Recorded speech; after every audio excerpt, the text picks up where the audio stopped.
Hello there, good evening. Welcome to Look North, our top story tonight. The first reported case in the world of bird flu in a sheep is found on a farm in Yorkshire. We'll hear from the experts and what it means for us and our farmers. Also tonight, a man's jailed for at least 24 years for murdering his girlfriend Samantha Varley at her home in Leeds. I was worried about it before it happened, but I never thought anything like this would happen, and it was total shock. And to think that she's had to go through that and how it ended is just heartbreaking. 5 years on from lockdown, a Leeds man says long COVID means he struggles to be the father he wants to be for his daughter. And we meet Pete, the West Yorkshire firefighter who's clocked up half a century of service. And it's been a lovely start to the week. We've got more fine and settled weather to come over the next few days, and I'll be back at the end of the programme with all the details on that and a look towards the end of the week too.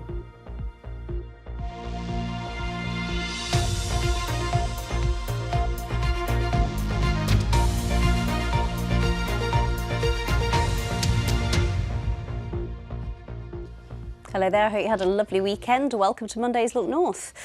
The world's first case of bird flu in sheep has been found in Yorkshire. The virus was discovered on a farm where bird flu had previously been detected in captive birds. Now, the risk to humans is low, but farmers have described the development as concerning. We'll hear from the government's chief vet in a moment, but first, Phil Bodmer has been getting reaction from sheep farmers in our region. The broad acres of Yorkshire, this remote and rugged terrain, ideal for farming sheep. But somewhere within this vast landscape, the first case of bird flu in a single sheep has been discovered. Also known as avian influenza or H5N1, bird flu is a disease caused by a virus that infects birds and sometimes other animals. A number of exclusion zones have been in place over recent months, following outbreaks elsewhere. There's been other instances of bird flu being found in other animals, in cattle, and I think in cats as well, in the US, and it's even been found in human beings as well. But this is the first case of sheep that has been identified. So it shows that it can make that species jump. But what we need to do is to make sure that those cases are identified, jumped on, stamped out, so that we don't give the virus any chance to mutate. The Yorkshire outbreak is understood to be the first case of bird flu in a sheep in the world. Although no location for the infection's been given, it was identified on a site where avian flu had been confirmed in captive birds, possibly poultry. For sheep farmers, it comes at one of their busiest times of the year. It's lambing time now, or lambing will be just around the corner, and obviously this brings extra pressures and stresses, but actually for farmers it's a really great time to connect with the public, and I would urge the public still to visit farms and go and bottle feed lambs, see what it's all about, but just make sure that you're following the biosecurity measures that you're advised when you visit farms. Farmers just don't need another issue at the moment. There is enough that the industry is facing without a large disease outbreak, but as I say, fortunately, this is a single incident that the Food Standards Agency have dealt with the problem promptly, and hopefully, therefore, it will remain a single incident. The NFU told us farmers are understandably concerned that avian influenza has been found in a sheep. While the risk to the nation's livestock population remains low, it's vital all keepers of domesticated poultry, cattle, sheep and goats maintain high standards of biosecurity and remain vigilant for any signs of disease. According to the UK Health Security Agency, current evidence suggests avian influenza viruses circulating around the world do not spread easily to humans. Phil Bodmer, BBC Look North. So how alarmed should we be? We know that there's also been a bird flu detected in cows in America. I've been speaking to the UK's chief vet, Christy Middlemas. We found this through our surveillance testing, and it has shown that our surveillance testing is working and picking up any changes.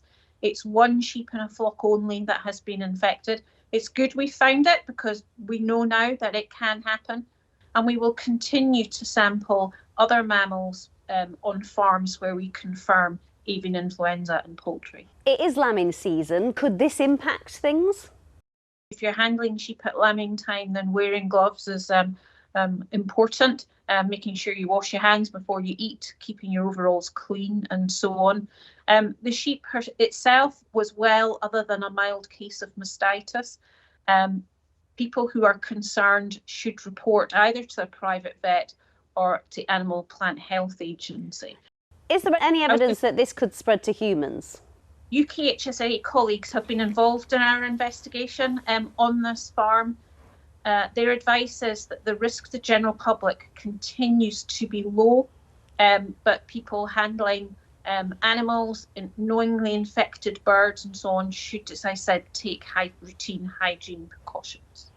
Farmers are obviously quite concerned that this could impact people's perception about the safety of eating lamb and it entering the food chain. It is still safe to eat, isn't it?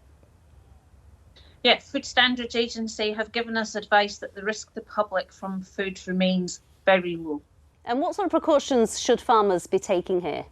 So biosecurity, as always, it's really important to keep everything as clean as possible. So that, by that I mean keep wild birds away from food sources, water sources and so on that are shared by other animals.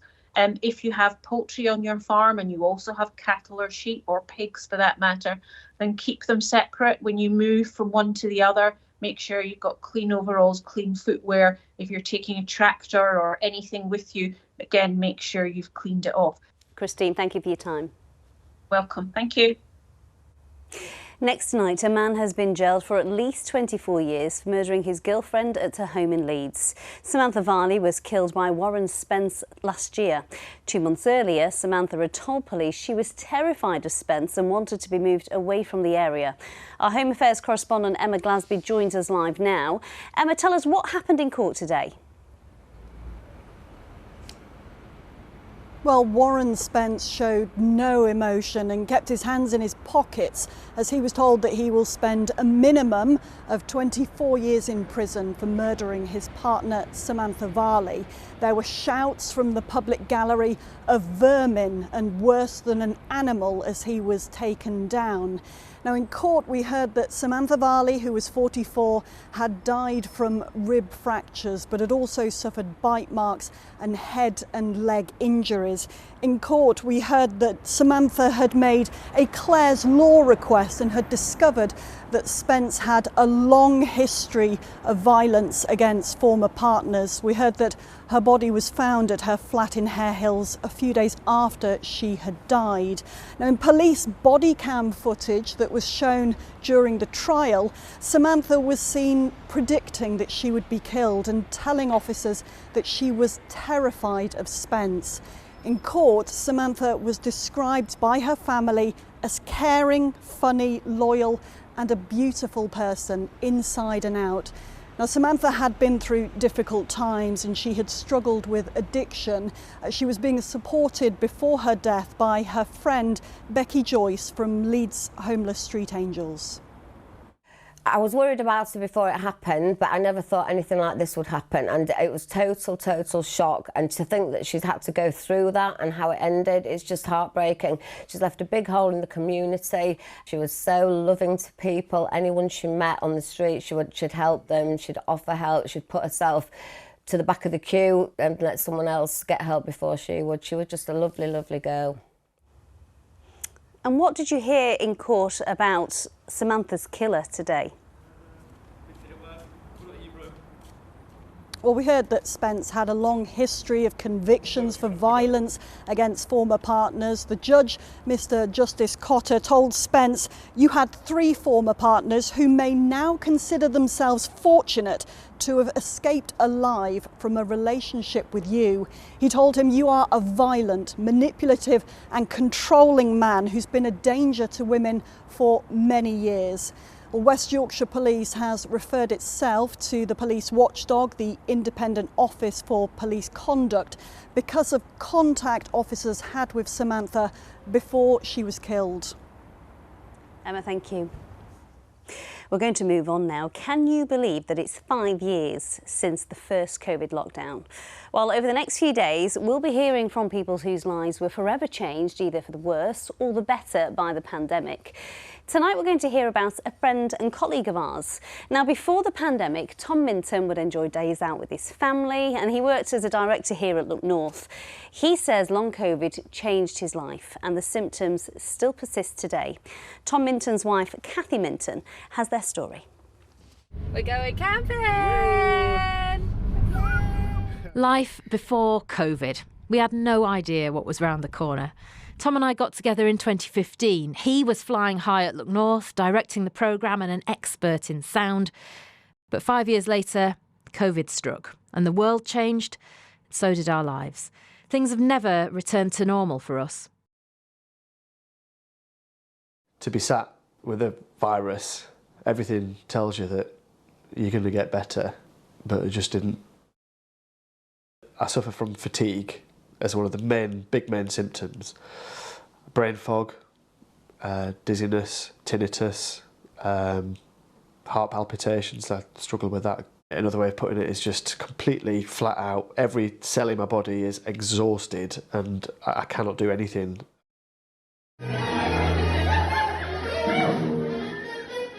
Through the years, we've still been living life, but always under the shadow of long COVID. Hey. We welcomed our daughter Nell in 2023 and things got even more challenging.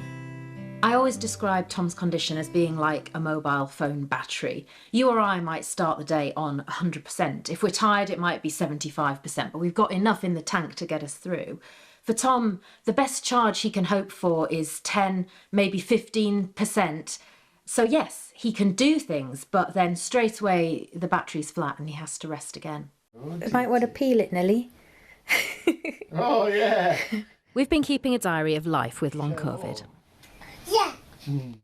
When I get fatigued, it's like wading through treacle and I can't muster the energy to do anything, so I can't look after a toddler and I can't go for any walks, so got to go to bed and rest up and see if I can recharge that battery and go again.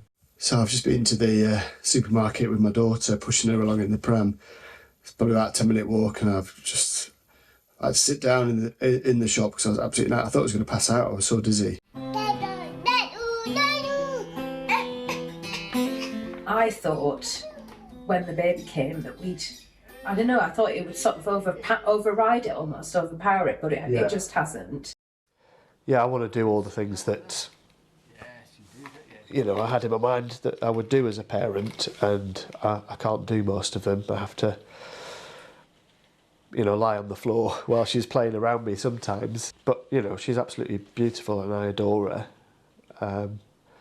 But when I think about who I could be with her without long COVID, that's hard. Tom no longer directs Look North. He's now part-time and doing quieter behind-the-scenes work. But his resilience in dealing with this illness is an inspiration to me. We're so happy, but every single decision of every single day is influenced by long COVID, with no treatment and no end in sight. Kathy Minton, BBC Look North. I think Tom is an inspiration to all of us, actually. We knew that Tom was suffering from long COVID, but it's been a real eye-opener to see that. So thank you to Tom and Kathy for sharing your story with us. Next tonight, the West Yorkshire supermarket giant Morrison's has announced 365 jobs are at risk. The retailer plans to close 52 of its cafes, 17 convenience stores and dozens of meat and fish counters in an attempt to redirect cash to other parts of the business. The Bradford-based retailer says the cuts are part of its continued transformation plan aimed at boosting growth. A man who raped and murdered a woman in her Wakefield home more than 30 years ago could be moved to an open prison. Christopher Farrow was 39 when he was jailed for life in 2000 for killing 51-year-old mother of two, Wendy Speaks, 6 years earlier. The Parole board decided Farrow should not be freed from jail for the protection of the public. A woman from Bradford says she fears for her son's future after the council announced a review of changes for adult social care. Now, the authority is making around £40 million of savings across a range of services, while increasing council tax by 10% to balance the books. Aisha Iqbal has been looking at the impact on one family who rely on respite care once a week. Danny, say Merry Christmas, Nana. This is Danny. He's 26, autistic and non-verbal, and completely reliant on his mum for his care. Danny enjoys doing activities with a local theatre group once a week, but his ability to go to those sessions is now in doubt. Danny's contribution at the moment is £21.90 a week. The council want to increase it to £71 a week. That's like saying, right, we've been generous, now we're stuck for cash, we want you to pay more. Where do you find £50 a week from? It's insane. Bradford Council decides how much a person should pay towards their adult care services by doing a financial assessment, but it's now thinking of removing a subsidy, which it calls a discretionary buffer. For families like Joe and Danny, that's causing real concern. How important is this respite that you get for your own mental well-being and for Danny's well-being? It's vital. If you can't afford something, you can't afford something. My well-being and health just goes on back burner. It's Danny first, obviously, because he can't speak out, he can't say, you know, what's going on in his head or how he's feeling. He can't tell me any of that. Bradford Council told us its adult care services support over 4,000 people to live independently, but stressed that this service is not free like the NHS. The authority says it has written to everyone potentially affected, and no decisions or changes will be made until after a consultation finishes, and individual cases will be reassessed if the changes then go ahead. Every time council needs to make cuts, it's always the vulnerable. Every time. Every day, sometimes it just feels like a battle. Aisha Iqbal, BBC Look North, Bradford. Let's turn to sport now, and I think Sally's had quite a restful weekend, haven't you? It's been a bit quiet on the sport front. I wouldn't say that exactly. Football, yes, but the world of sport never stops, Amy. Yes, talking of football, fewer matches this weekend due to the international break, but one huge highlight. Bradford City, who returned to winning ways in sensational style, beating promotion rivals Colchester. Blown away with the lads. You know, disappointing last week, obviously, to get beat at home for such a long time, but in rugby union, England began their women's Six Nations campaign with a comfortable victory over Italy in York.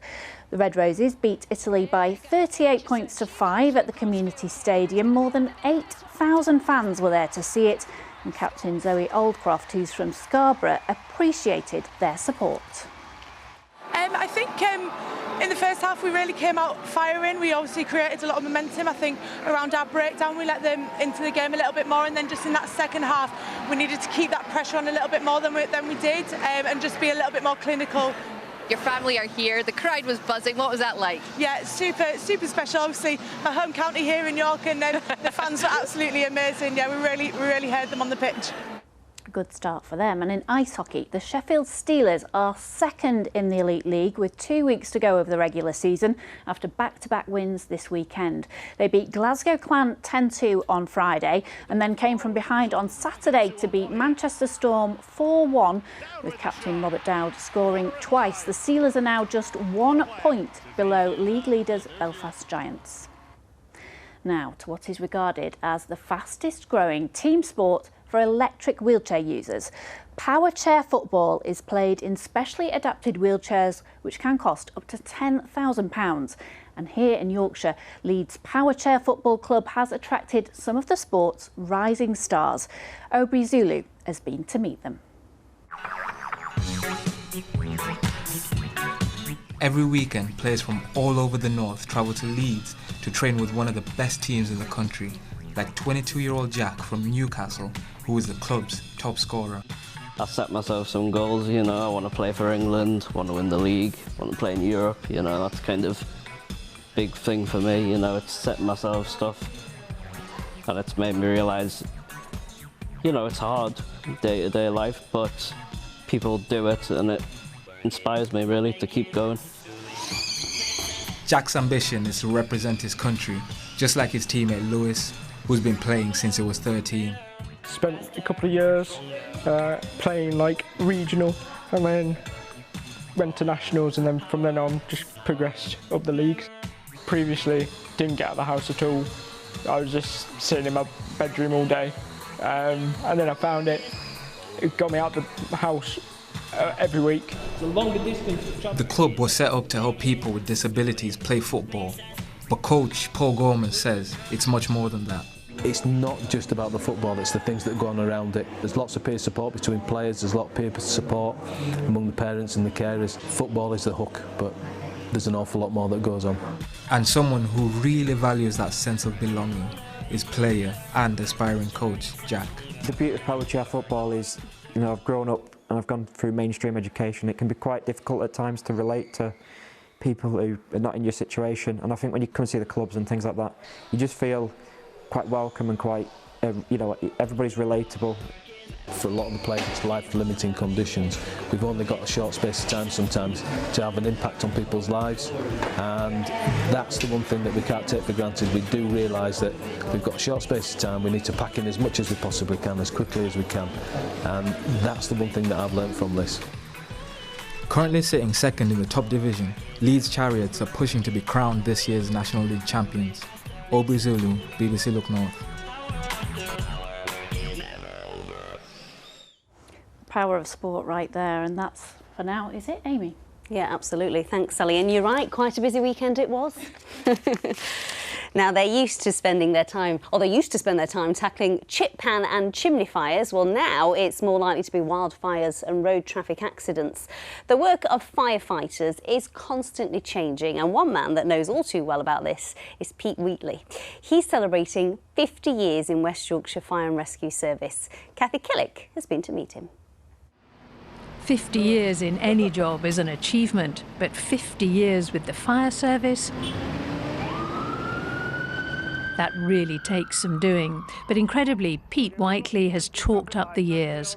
31 years as a firefighter, then 19 more and counting as a trainer of fire engine drivers. So roundabout, we'll take a 360 and come back on a stealth lead. I never thought I'd reach this mark, but I've enjoyed every minute of it, I can honestly say that. So it's been a pleasure to work for them. When he started in 1975, part of Kirkgate Market in Leeds went up in flames. And in the drought year that followed in 1976, Pete found himself crisscrossing West Yorkshire, tackling dozens of grass and moorland blazes. Note the uniforms back then, they've changed a bit. The PPE, that's come on leaps and bounds from when I joined, and with plastic wet legs and plastic gloves for firefighting and brown nylon shirts, which don't really go too well. But no, the PPE is superior quality. Thank you for your 50 years service. It's some achievements, I would say. Pretty unique in this service, so congratulations.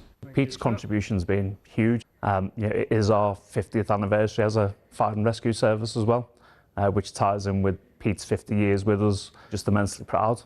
I'm proud to have sort of worked with some really tremendous people, great firefighters, great characters and good friends.